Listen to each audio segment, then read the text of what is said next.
En la nefrona también se puede ver, en este caso, las patologías intersticiales. Barter, Wittmann, Liro, Fanconi, entonces. ¿Ok? Muy bien. ¿Esto venía del examen? No. Para el examen solamente ha venido parte de nefro 1, nada más. Básicamente medio interno. Con todo el metabolismo del agua y el electrolito. Eso. Medio interno. Porque lo que ha hablado de ustedes acá, pues nada más. Eso es lo que ha hablado el doctor.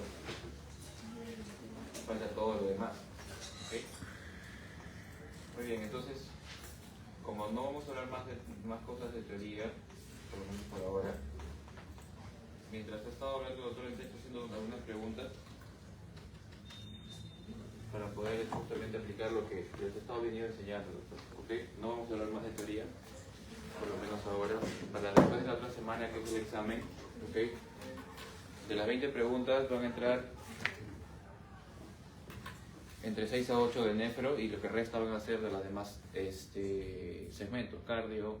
¿Ok? No va a entrar neumo, no va a entrar gastro. Entonces, básicamente es todo lo que ya tienes: cardio, hemato, embrio, endocrino, neuro y en este caso la primera parte de nefro, nada más. Y dentro de nefro, ¿qué va a entrar? Metabolismo, en este caso medio interno. Janet Darrow, te va a venir justo el metabolismo del agua, electrolitos, en este caso tienes que saber del calcio, ¿ya? Regulación del flujo sanguíneo renal, eso les ha explicado el doctor, ¿no? Tasa de filtración, prostaglandinas, angiotensina 2 y así sucesivamente. ¿Ok? Eso es. ¿Ok? Las patologías netamente como síndrome nefrítico y las glomerulopatías que lo producen, síndrome nefrótico y las glomerulopatías que lo producen, así como también las patologías tubulares intersticiales como en este caso Barter, Wittmann y todo eso para después. ¿Ok? Bien. Entonces, en lo que respecta ahora, ¿ok? Lo que ya saben, la respuesta es silencio. Hay algunas preguntas que hemos estado resolviendo con los demás grupos, ¿ok? Y que vamos a resolver justamente que nos permiten aplicar lo que el doctor Nieves les estaba explicando hace un momento con respecto a la parte de fisio. ¿Ok? Evidentemente, como la otra semana va a ser el examen para llenar y para marcar y también para graficar, te van a venir siempre las famosas preguntas de las famosas flechas. Hacia arriba, hacia abajo, normal. ¿Ok? Entonces, mediante ese tipo de preguntas me permite a mí saber qué tanto entendiste con respecto a la parte de fisio de lo que le está aplicando el doctor. ¿Ok? El primer cosito tenemos que dice coloque aumentado, disminuido o normal. Los siguientes valores en un paciente con diabetes mellitus no tratada y evidentemente está sintomático, con polidipsia, poliuria y polifagia. ¿Ok? Evidentemente el paciente no está tratado y es un paciente de nuevo, cuando ingresa a la consulta, en este caso, como es lo que usualmente suele suceder en la diabetes mellitus tipo 2, que es la más frecuente, sobre todo a partir de los 40 a 50 años. ¿Ok? Entonces, en base a los conceptos y en base a la fisiopatología de diabetes, que ya evidentemente has revisado porque vienes de endocrino, ¿no? En primer lugar, dentro de diabetes mellitus, sabemos que uno de los mecanismos iniciales de daño renal, ¿ok?, mediante la microalbuminuria que nosotros podemos detectar a través de la prueba de laboratorio para ver si hay afectación de un paciente con diabetes a nivel renal. ¿Okay? Tenemos que primero ver por qué se está filtrando la albúmina. ¿Se filtraría la albúmina normalmente? Espero que aquí no sea diabético, pero si tu riñón filtra albúmina, está mal. ¿Ok? Entonces, normalmente filtraríamos. No, ¿por qué? ¿Por qué la albúmina no se filtra? Uno es muy grande, tamaño molecular, ¿qué más? Carga negativa, porque es una proteína y se repele con la carga negativa de los podocitos de la barrera de filtración glomerular. Acuérdate que tenemos tres capas: los podocitos, ¿okay?, la membrana basal glomerular y el endotelio. ¿Ok? Entonces, justamente esos tres, por el endotelio fenestrado, lo mismo, ¿okay?, esos tres evitan que justamente algunas sustancias, algunas proteínas, algunos compuestos en este set no vayan a pasar y no puedan filtrarse hasta la orina. Tenemos una proteinuria fisiológica, ¿verdadero o falso? Una proteinuria fisiológica.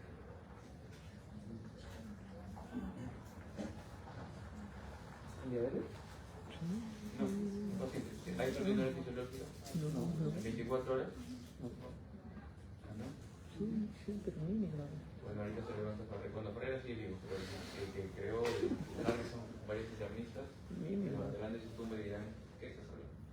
Menos de un gramo. Menos de 150 miligramos en 24 horas, que básicamente las proteínas de recambio de quién? De los túbulos, pues. Porque para que justamente, como dijo el doctor Nieves en su momento, ¿qué es la orina, compañero?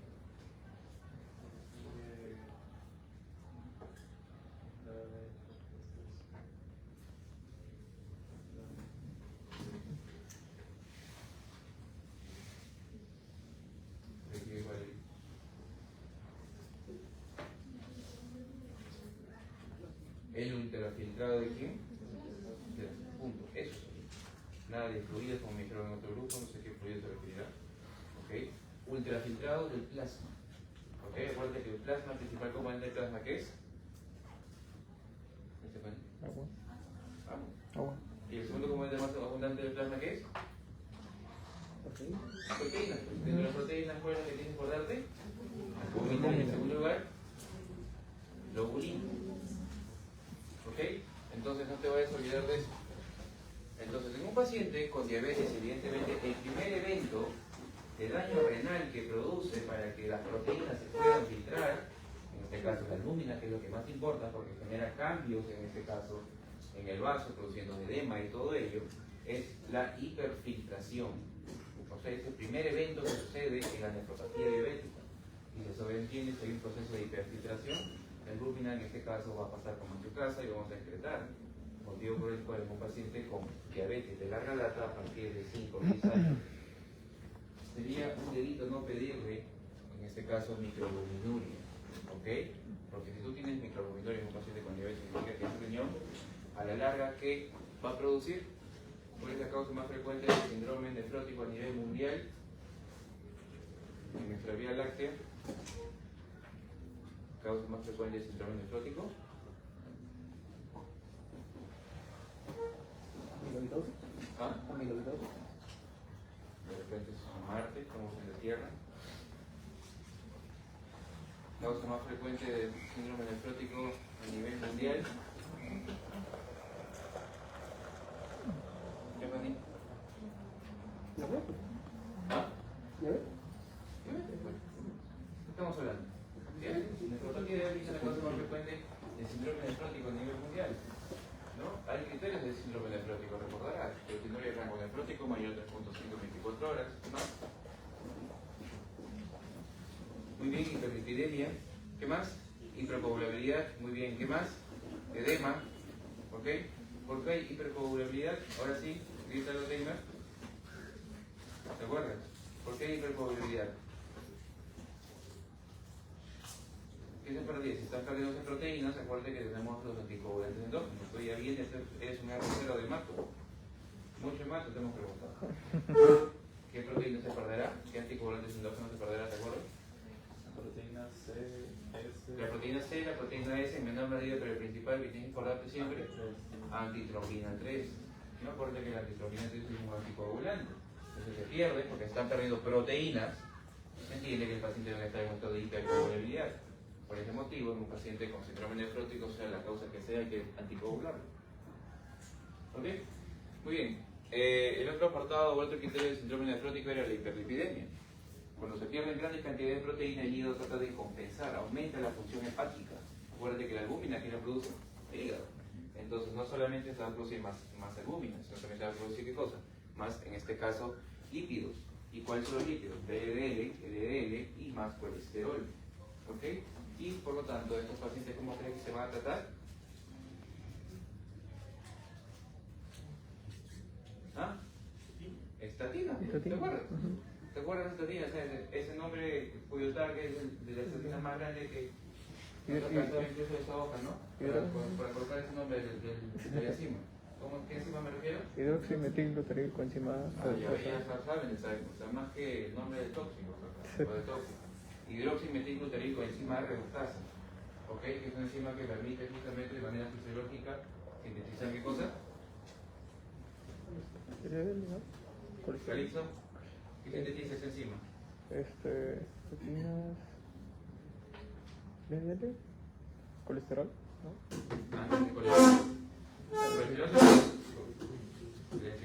Colesterol es el producto final, pero a partir del colesterol sale este compuesto que sintetiza esta enzima. te olvides nunca mevaldonato. ¿Ya? Mevaldonato. A partir de mevaldonato sale el colesterol. Y a partir del colesterol, recién van a aumentar en este caso el LDL y todo ello. Entonces, un paciente que utiliza estatina, por ejemplo, atorvastatina, rosuvastatina, simvastatina, etc., ¿ok? Va a tener, en ese caso, ese target. Ahora, dependiendo de la dosis, va a ser una terapia de estatina de alta intensidad o de baja intensidad. Menos mal no tocamos terapéutico, ¿no? Entonces, en este caso, rosuvastatina de 20 miligramos es una terapia de alta intensidad, o una atorvastatina de 40 a 80 miligramos de 24 horas es, en este caso, una terapia de alta intensidad. ¿Qué efecto tienen las estatinas? Que nunca tienes que olvidarte, tienen un montón, más allá que son hepatotóxicos. ¿Qué efectos tenían las estatinas? ¿Por qué le pregunto esto? Porque cuando veamos antibióticos, hay interacciones medicamentosas que tienes que recordar de antibióticos con estatinas, por ejemplo los macrólidos. Por esa razón, ¿qué efectos tienen las estatinas, Shirley?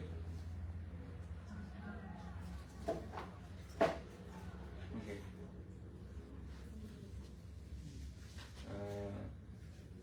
Mario. Yoshira, ¿qué efecto tienen las estatinas? ¿No tienen efecto? Más allá de que son hepatotóxicos, tienen dolores musculares, ¿te acuerdas? Las miopatías inducidas por estatinas. Incluso pacientes cuando asocias, en este caso, estatinas más fibratos como gentilocilo, aumentas el riesgo de rhabdomiólisis. Nunca te tienes que olvidar de eso porque estatinas siempre preguntan, ¿ya? Dice, si se utiliza para la dilipidemia en un paciente con síndrome nefrótico, te van a preguntar hasta el cansancio de estatina. ¿Ya? Muy bien, entonces en base a ese recuerdo fisiopatológico de un paciente con diabetes mellitus de larga data, coloca tus famosas flechas. Osmolaridad urinaria, osmolaridad plasmática, sodio en orina, sodio en plasma y agua libre. Agua libre es el concepto de lo que tienes que tener con respecto al agua sin solutos. Después voy a llamar a uno para que me ayude y salga a la pizarra para que coloque las famosas flechas. Porque si te va a venir la otra semana, tenlo por seguro. Así te va a venir. Comenzar y te damos las preguntas. ¿Qué pasa? No lo hacen. ¿No? ¿Por qué será? Ya, un minuto. Porque es un paciente con una diabetes mellitus no controlada.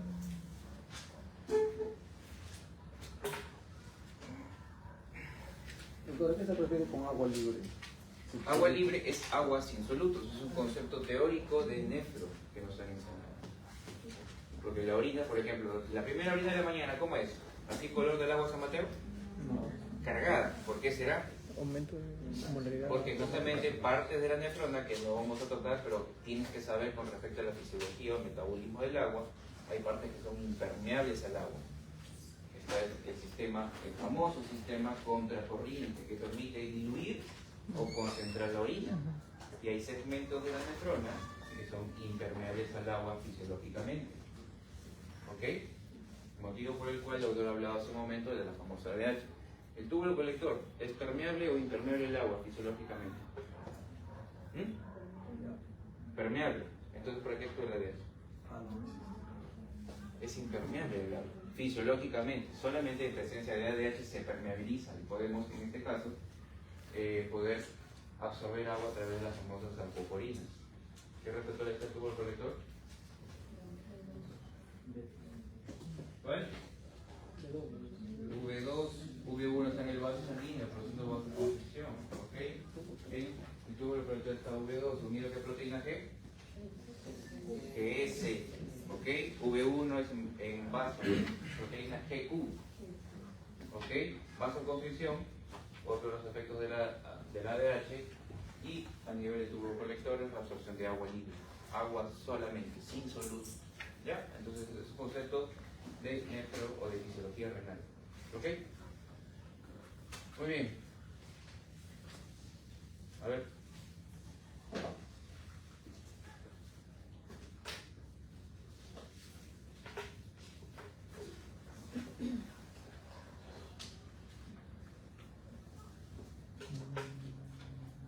segundos para que salga alguien y pueda resolver el primer caso, porque tenemos varios.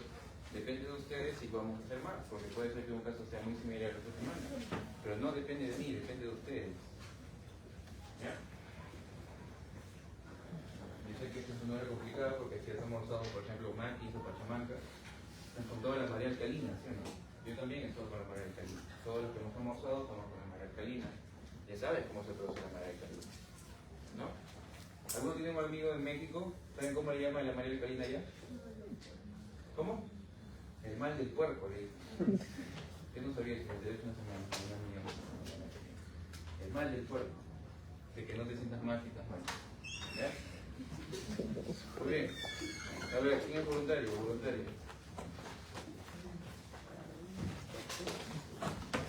A ver, Adolfo. Vamos, primero. Adelante, porque estoy asustado en el grupo pasado.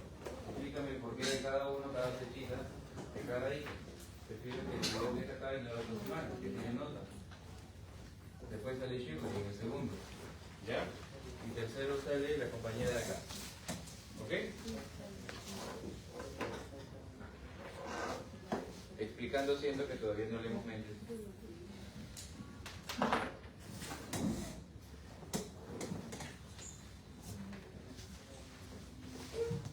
Cuando explicas no tienes que dar la espalda al público. La probabilidad urinaria estaría elevada por la misma poliuria que está jalando los solutos. ¿Qué es poliuria? O sea, la orina. Grandes volúmenes de orina, eso es poliuria. ¿Ok? Poliuria. ¿Ok? Entonces, ¿por qué el paciente con diabetes podría orinar de manera excesiva?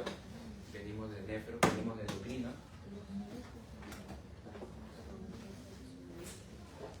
¿Por qué orinará mucho el paciente con diabetes? Porque el ignorante se trata de eso es lo otro. Intento liberar glucosa, liberar la glucosa, liberar glucosa. ¿De liberar quién libera glucosa? Debo explicarlo. ¿Qué sucede en la diabetes? Médico tipo 2. ¿Cuál es el evento fisiopatológico? Que venimos del endocrino. ¿Hay déficit de insulina? ¿Qué hay entonces? Hay bastante insulina, pero la respuesta es que hay una resistencia periférica a eso. ¿Okay? Una resistencia periférica. ¿Okay? Entonces, al igual que a nivel renal, el doctor ha mencionado que en el tubo contorneado proximal tenemos en este caso, un transportador que permite reabsorber sodio y glucosa. Entonces, ese receptor tenía un umbral. ¿Recuerdas cuánto era el umbral? 150. Un poquito más. 180. 180 hasta 200 miligramos por decilitro de glicemia que deberíamos tener para que ese transportador no se sature. Por glicemia mayor a 200 miligramos por decilitro, ese transportador se va a saturar. Y ahí comienza la famosa glucosura. ¿Okay? Entonces, como sale glucosa, sale también sodio. Por lo tanto, la concentración de osmol en la orina de un paciente diabético o la osmolaridad urinaria, ¿cómo va a estar? Aumenta. Ahí está tu explicación. Colócalo. Empatar. En la barra lateral negra izquierda. El lápiz, no. En la barra lateral, presiona en la barra lateral un ratito. No, en la parte derecha, mira la barra lateral derecha. Ahí. Ok. Muy bien, osmolaridad plasmática. ¿Cómo crees que va a estar la osmolaridad plasmática? ¿Recuerdas la fórmula que tanto te han preguntado en fisio, en medicina interna?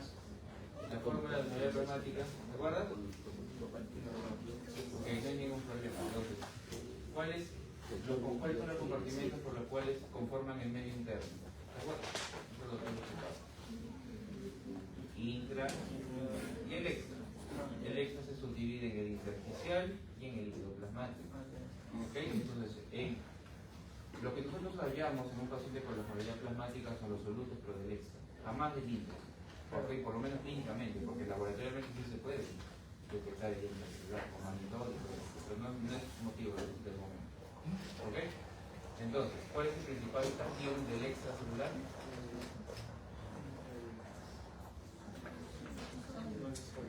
Sodio, muy bien, entonces ya más o menos te vas acordando cuánto es más o menos 2 veces sodio más cuánto, más glucosa sobre 18 más urea sobre 5.6 o U sobre 2.8. ¿Tienes? Claro. Entonces, glucosa, si aumenta ese numerador, fracciones de colegio, ¿qué pasará con la concentración de osmoles? Pues con la osmolaridad total va a subir, porque el paciente con diabetes no está hiperglicémico.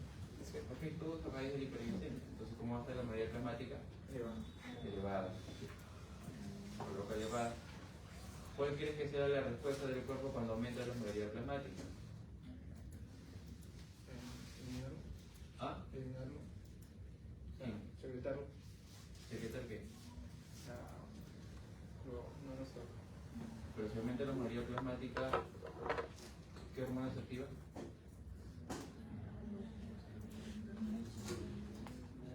ADH tratando de absorber agua.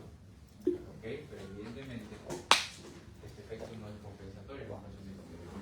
¿Cómo crees que va a estar el sodio en orina? Elevado. ¿Por qué? Porque el sodio jala, o sea, el agua jala el sodio. ¿No? El agua la arrastra, lo diluye. Y acuérdate del transportador. ¿Qué transportador hablamos al inicio? Por el cual aumentaba la osmolaridad urinaria. Sodio y glucosa. Ese cotransportador está sobresaturado en un paciente con diabetes. Entonces va a dejar de absorber glucosa a expensas del gradiente que produce el sodio. Por lo tanto, mayor sodio va a venir orina, ¿sí o no? Ok, entonces coloca la leche hacia arriba. ¿Cómo va a estar entonces el sodio en plasma? Disminuido porque está yendo por la orina. Si está yendo por la orina, esa es una de las razones. Otra de las razones, coloca hacia abajo. Otra de las razones es que en este caso hay una hiponatremia dilucional. Daniel, ¿por qué crees que va a haber una hiponatremia dilucional en un paciente con diabetes mellitus? Hiponatremia dilucional. Ajá, ¿quién lo está diluyendo? Ahí te despertaste, ¿no entiendes?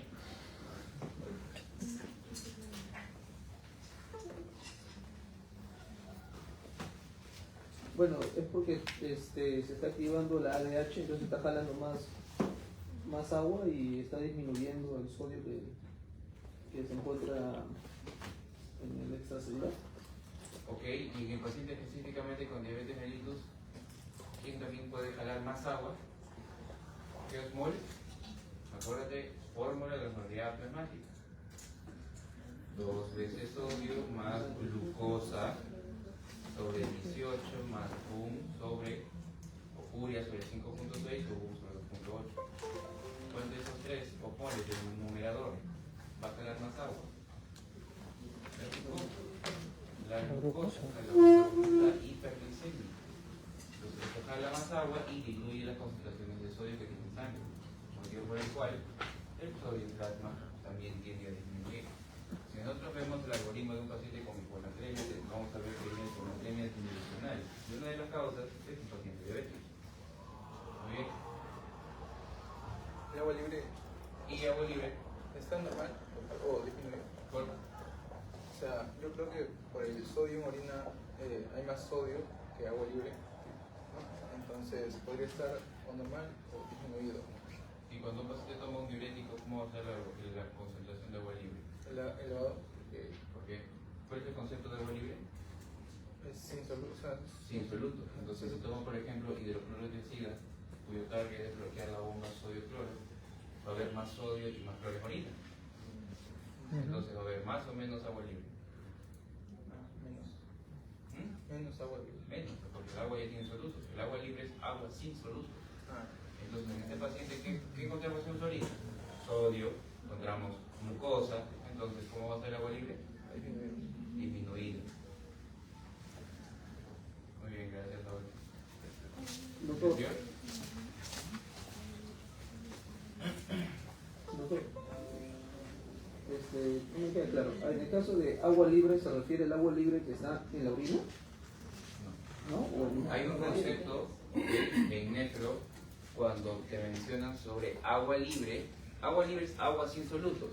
Entonces, cuando tú entiendes o cuando entendemos, cuando leemos la parte del clearance o la depuración de una sustancia, tenemos que ver que la sustancia se encuentra en el túbulo, en todo el circuito de la nefrona, o se está secretando hacia el vasito. Entonces, para poder entender eso, tenemos que ver qué solutos nos estamos hablando. Y a partir de allí salen los conceptos de agua libre o de agua con solutos. Ejemplo clásico, por ejemplo, en la práctica clínica, ¿qué utilizamos? ¿Qué soluto utilizamos para medir la función renal? La creatinina, ¿no? La creatinina es un soluto que en este caso se va a filtrar, se va a secretar y va a producir justamente todos los procesos o simular algo muy parecido a lo que viene a ser el soluto universal que se utiliza desde el punto de vista laboratorial, porque no lo producimos nosotros, para medir la tasa de filtración glomerular. ¿Cuál es? La inulina. ¿De acuerdo? La inulina. Es un ideal. ¿Okay? Lo malo es que es caro, uno, y es exógeno. No se puede medir algo, en este caso, endógeno. Entonces, a través de todos esos procesos para la formación de la orina, filtración, reabsorción, secreción y excreción, vamos a entender que existe un concepto de agua libre. Agua libre es agua sin solutos.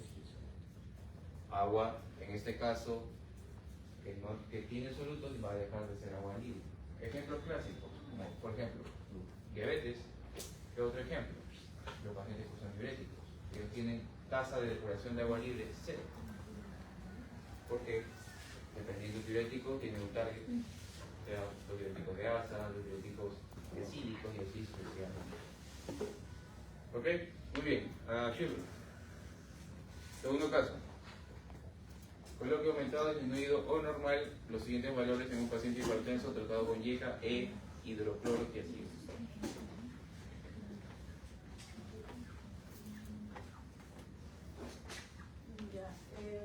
Bueno, aquí estaría aumentado. La hidrocortisona es ¿Qué?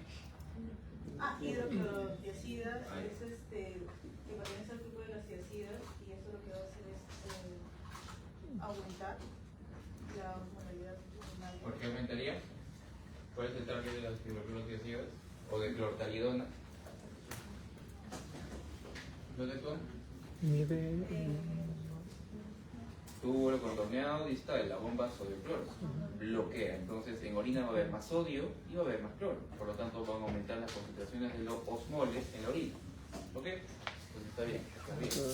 ¿Cómo va a estar la osmolaridad plasmática?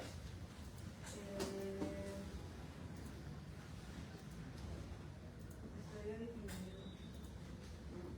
porque va a haber una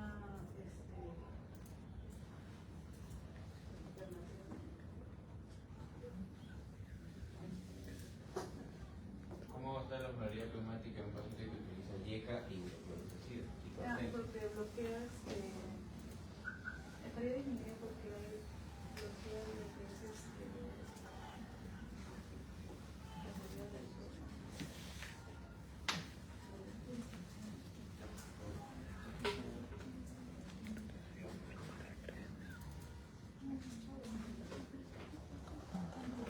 A ver, retorna.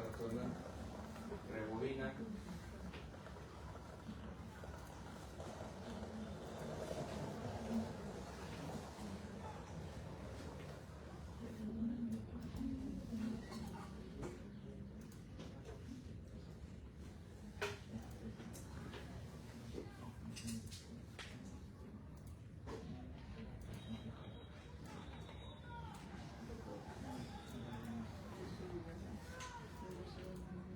Está usando hidroclorotiazida. Ok, ¿cuál es la fórmula de osmolaridad plasmática? ¿Cuál es?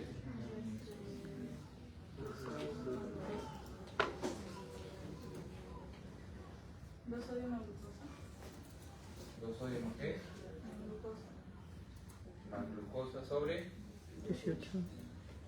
ok. Entonces, ¿cuál es la relación de justamente lo que acabas de decir con un diurético?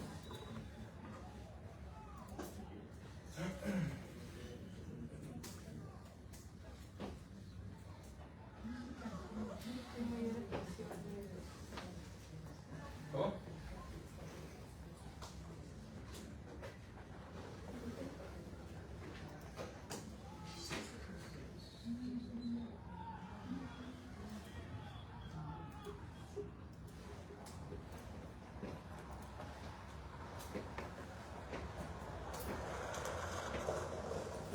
¿Qué estás perdiendo? ¿Por qué puede ocasionar la hidroclorotiazida? Pérdida de sodio a través del agua. Ok, entonces, ¿cómo va a estar la movilidad plasmática entonces? Ok, ahí está la razonamiento. No tienen por qué tener nada más. Entonces, recuerda que la movilidad plasmática ahí está la fórmula. ¿Cómo va a estar la concentración de sodio y orina? ¿Aumentado o disminuido? ¿O normal? Aumentado, ¿no? ¿Por qué? Porque está siguiendo la bomba. Coloca las cositas hacia arriba.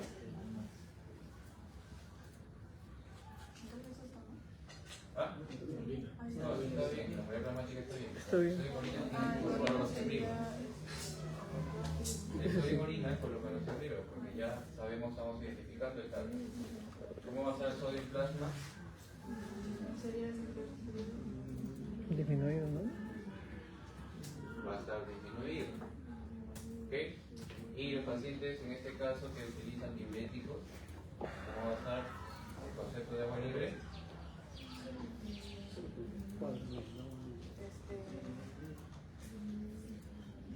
Disminuido o, si quieres colocar, cero.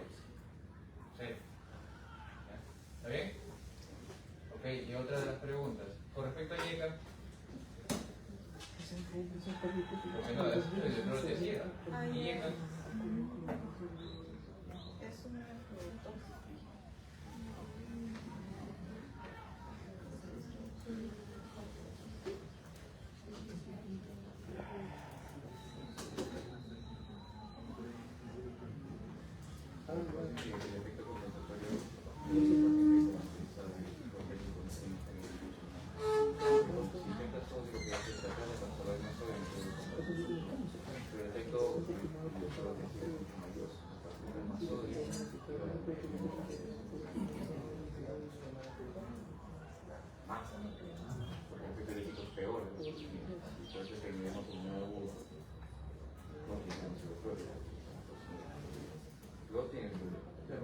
más potentes los IECA, Shirley.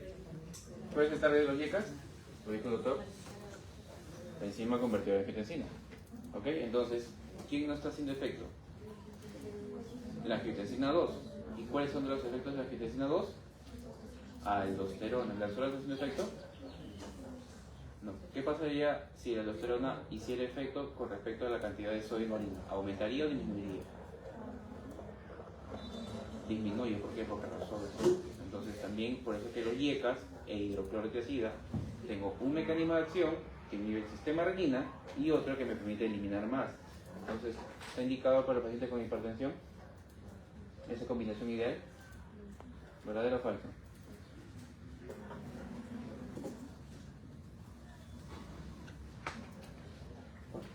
¿Ah? ¿Está bien o no?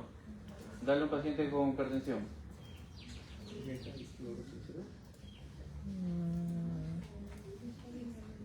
¿Sí? ¿No he escuchado nunca el Rancor? ¿Nadie en familia toma Rancor? Ramipril más clortalidona. ¿No tiene familias hipertensas? ¿Nadie? Tomen la presión. Porque con la presión que le ejerce ese curso. Bueno. ¿Okay? Entonces, prácticamente los IECAs tienen el mismo efecto de lo que he mencionado, ¿por qué? Pero no por un target diferente, porque no está haciendo la aldosterona. En cambio, la hidroclorotiazida hace lo mismo, pero tiene otro target que es a nivel de la nefrona. ¿Ok? Bien. Muy bien. Entonces, ¿estaría bien asociar IECA con ARA2? No, nunca lo hagas. ¿Ya? Porque ¿qué aumentas? ¿Qué riesgo? ¿Riesgo de qué? Ok, puedes aumentar el riesgo de hiponatremia, pero ¿cuál es el electrolito que en este caso aumenta por asociar los dos? Potasio. Riesgo de hipercalemia severa. Entonces lo que no puedes hacer justamente. ¿Por qué los YECAs aumentan potasio en sangre? Por la aldosterona, pues no está haciendo efecto. ¿Qué hace la aldosterona? Reabsorbe sodio y excreta potasio. Si no hay aldosterona, entonces el riesgo de qué? De hiperpotasia o hipercalemia. ¿Se entiende? Ok. Muy bien, ¿y quién se olvidó? ¿Quién era el tercero, compañero? Ya me acordé.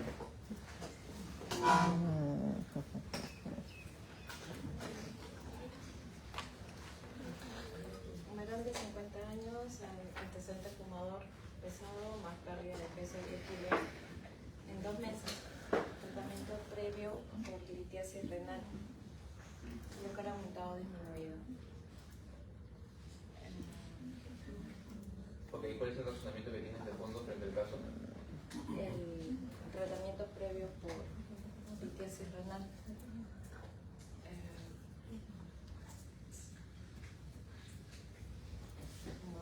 Pérdida de peso.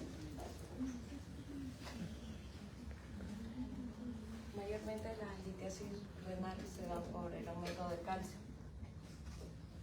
Ok, más frecuente, estamos totalmente de acuerdo que un paciente, en este caso, que presenta cálculos a nivel renal, de lejos lo más frecuente es calcio. ¿No? ¿Te acordás que también tengo otros tipos de hitos? Por ejemplo, pseudotrubita, ¿no? Que está asociado a ciertos patógenos, en este caso, Proteus, E. coli, Klebsiella, que son ureas positivos, por ejemplo. Y eso permite que se formen los cálculos de struvita. Pero bueno. ¿Será el caso? No, probablemente sea algo más cálcico, lo más frecuente. Pero ¿por qué, compañera, este paciente, varón, está teniendo este episodio de litiasis renal cálcica, de acuerdo a lo que me dices?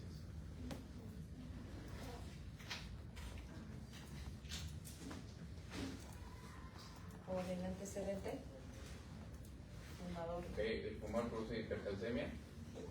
Puede ser. Pero asociarlo con la pérdida de peso.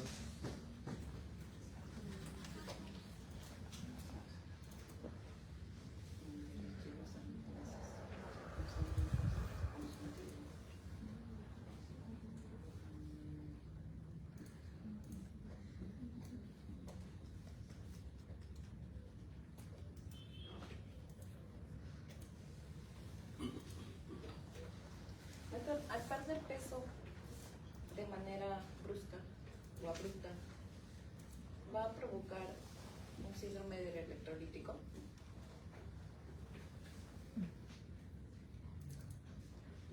De que puede haber una pérdida de electrolítica producto de una pérdida de peso, sí, pero hay que hacer una clínica. Tienes un valor de 50, antecedente de fumador pesado, más pérdida de peso de 10 kilos en 2 meses, lo cual, ni siquiera con la banda gástrica pierdas tanto, ¿ya? Más tratamiento previo por litiasis renal. ¿De qué estaremos hablando?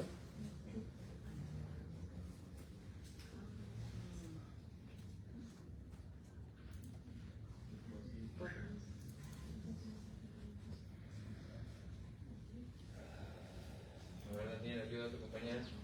Por la pérdida de peso y ya fumador y 50 años, paciente neoplásico con cáncer. Una neoplasia puede haber.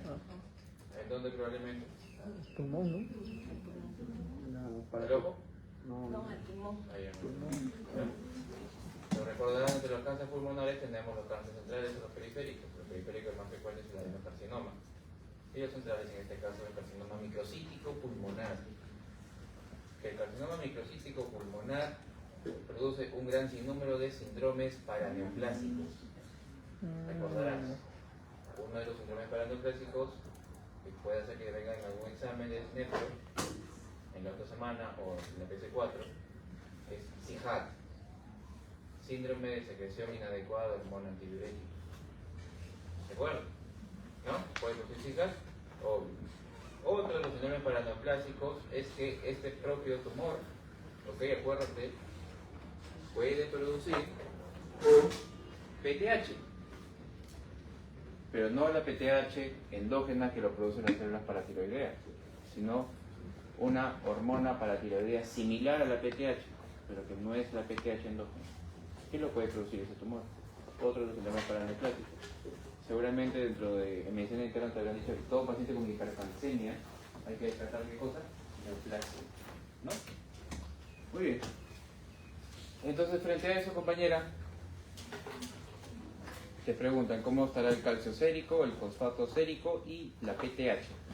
Ahí me faltó colocar endógena, es decir, la PTH que tú produces, que producen tus glándulas paratiroides, que están detrás de la tiroides.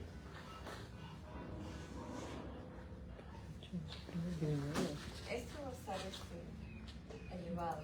¿Por qué? Usted ha hablado de un síndrome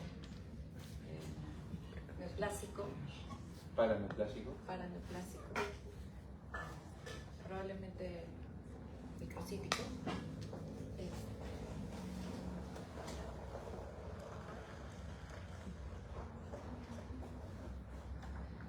No recuerdo muy bien la fisiopatología, pero sí va a provocar un aumento de calcio y esto a su vez son directamente proporcionales con el fosfato. Ahora, el PTH endógeno, el sérico, es su mecanismo de acción es un contrasporte de sodio más PO2.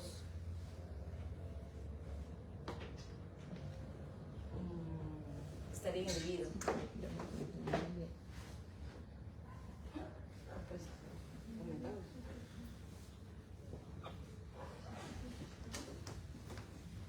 Para mi parecer serían los dos aumentados.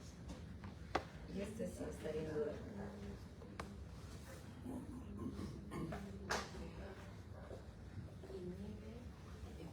El PTH inhibe el cotransporte del sodio y el monofosfato, me parece. Polifosfato.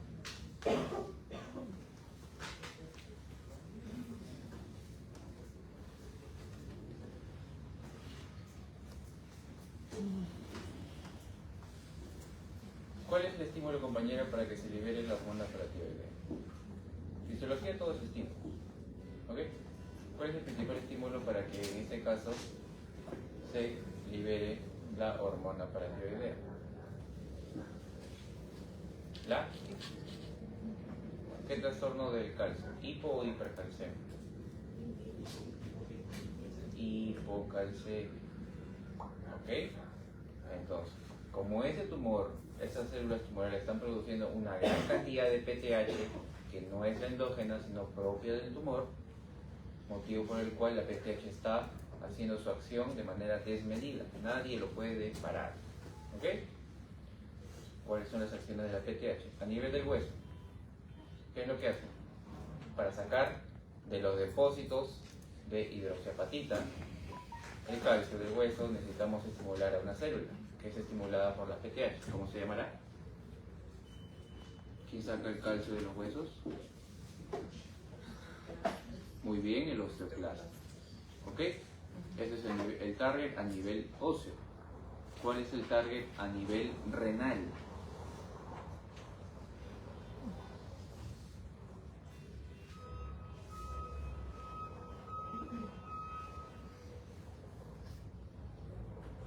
¿Tendrá algo que ver? ¿Cómo? ¿De qué? También juega con el fósforo a nivel renal, pero eso lo vamos a ver en una segunda instancia. En primer lugar, ¿cómo podemos o cómo en la PTH permite que en este caso activar una enzima a nivel renal para que esta enzima produzca en este caso una vitamina, y esta vitamina se vaya al duodeno y permita en este caso absorber calcio? ¿Te acuerdas? En el riñón hay una enzima, se llama el 1-alfa hidroxilasa, que permite ¿qué cosa? Activar la vitamina D, de calcidiol a calcitriol o vitamina D3. ¿Y dónde se absorbe el calcio, compañera?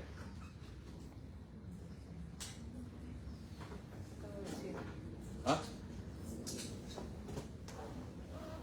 ¿En el duodeno? Muy bien, en el duodeno. ¿En respuesta a quién? ¿Solito? ¿No puede? Con el tricalcitriol. Calcitriol o la vitamina D3. Eso es lo que hace la PTH. Entonces, principal estímulo, la hipocalcemia. Saca el calcio de los depósitos, activa la hormona y la hormona se va al lugar donde tiene que absorber con mayor avidez, el calcio. Así es sencillo. ¿Cuál es el efecto de la PTH con respecto al fósforo?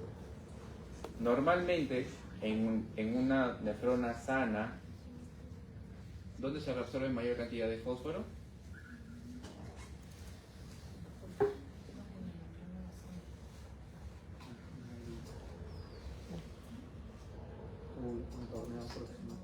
Nunca hay pierde. Túbulo contorneado proximal. Ahí se absorbe casi todos los solutos.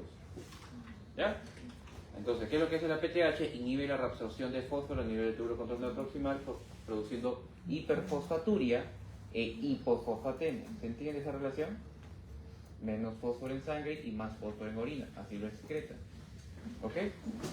Entonces, por esa razón, si la PTH aquí está haciendo ese efecto de manera desmedida, ¿cómo va a estar la concentración de fósforo en suero?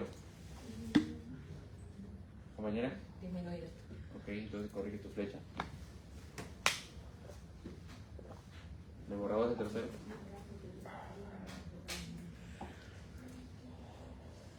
¿Ya? El primero, coloca la PTH, ya fósforo hacia abajo. Abajo. Ah, muy bien, ahora, PTH. Allí olvidé, te dije al inicio que era la PTH endógena. ¿Ok? Endógena, es decir, la que producen tus glándulas paratiroides. ¿Hay una hiperfunción de las glándulas paratiroides en este momento? No, porque ¿quién produce la PTH? ¿Quién está produciendo esta PTH? El cáncer. Las células tumorales que están creciendo. Entonces, ¿cómo va a estar la concentración de PTH endógeno? Disminuida.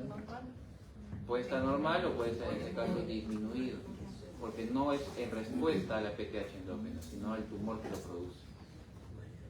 Ok, colócalo hacia abajo y te vas a dar cuenta que parte de los síndromes, parte de los síndromes paraneoplásicos es justamente la hipercalcemia en estos pacientes que pueden producir PTH. Ok, esta es una pregunta aplicada de qué? Del metabolismo de calcio. Si tenemos un estímulo que es la PTH para disminuir las concentraciones de calcio, o mejor dicho, para aumentarlas en respuesta a la hipocalcemia, ¿cuál es la hormona que se estimula en la hipercalcemia? Que inhibe a los osteoclastos para que dejen de sacar calcio de los huesos. Calcitonina. Ok, entonces los dos son diferentes. Ok, nunca te olvides de eso. Ese tumor está produciendo grandes concentraciones de PTH. En los pacientes nefrópatas, ¿ok? Por ejemplo, el paciente con enfermedad renal crónica, ¿cómo va a estar las concentraciones del 1-alfa hidroxilasa? ¿Aumentadas o disminuidas?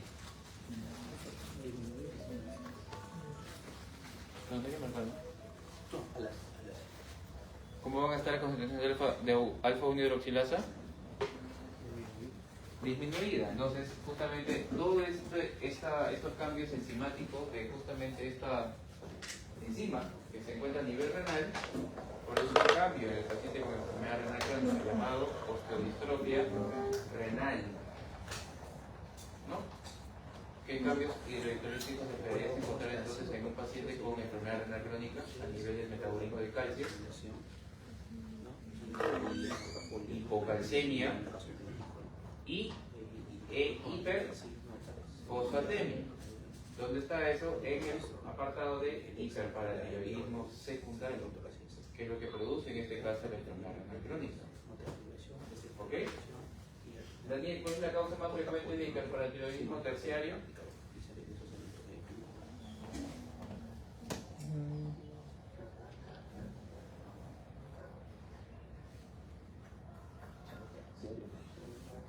Valerie, ayúdalo. No, porque yo sé que ven videitos de algunas academias, ¿no? Ahí te dicen. ¿Sí? El farmacológico. ¿No? Famosas academias. ¿No? Voy a contar mi academia.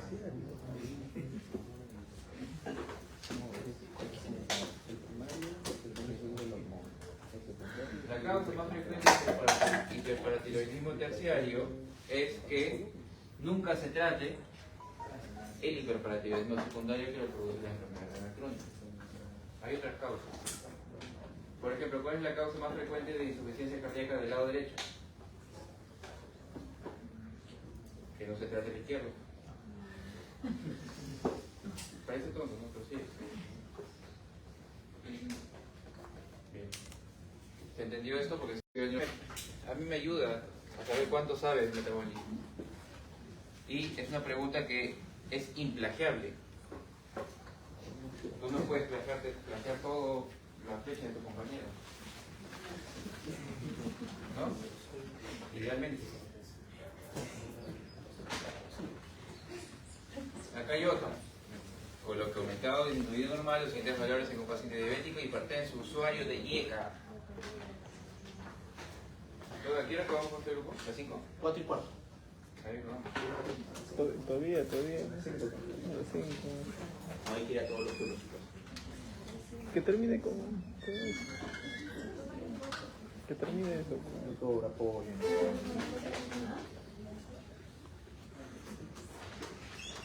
Entonces, ¿no viene nadie? Sí.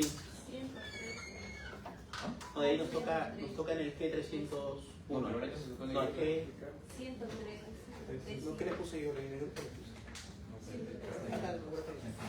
Bueno, no les traiga, hágalo. 113, en el primer piso. El último lo hacemos abajo. El colesterol está disminuido, potasio está aumentado, pH está aumentado. Recuerden, para responder esas preguntas científicas, se habla de un fármaco, identifica el target. pH aumentado, aldosterona baja. Antídoto, deshidratación. Si tiene deshidratación, puede ser en el medio. Deshidratación para profesores. Si es deshidratación, sería así pues.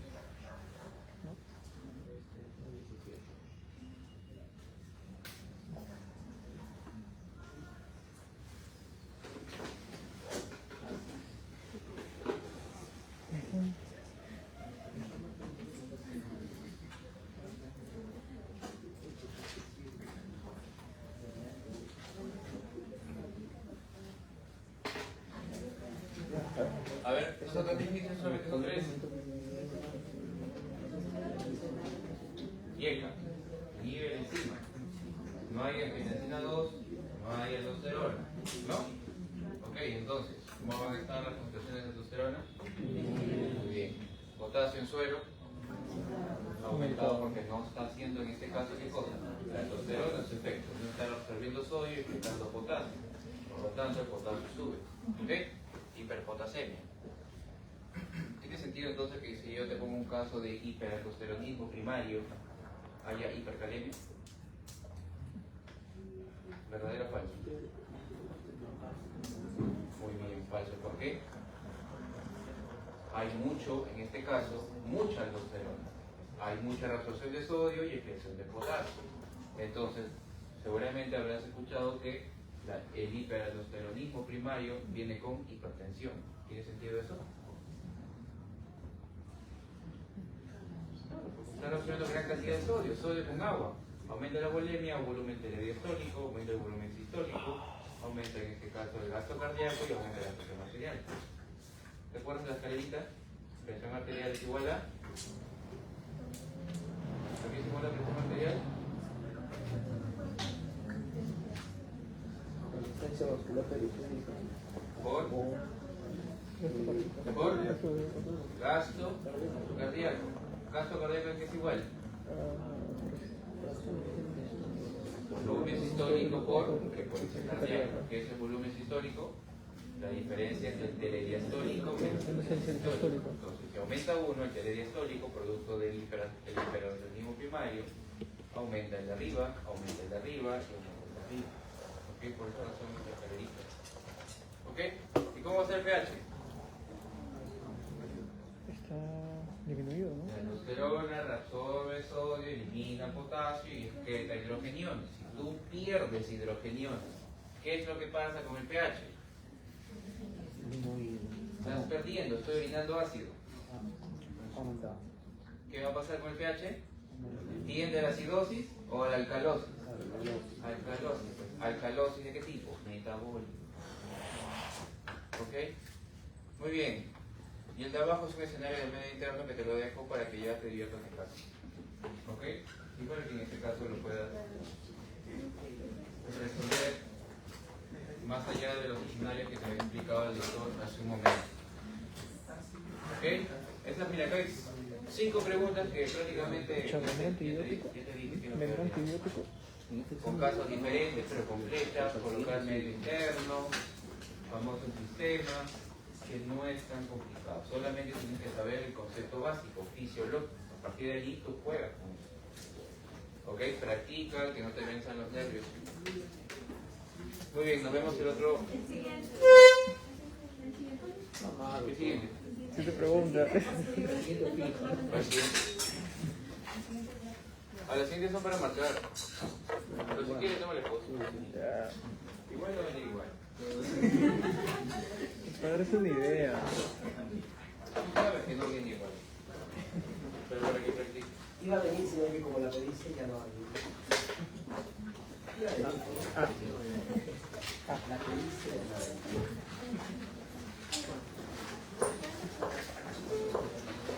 Hay otro.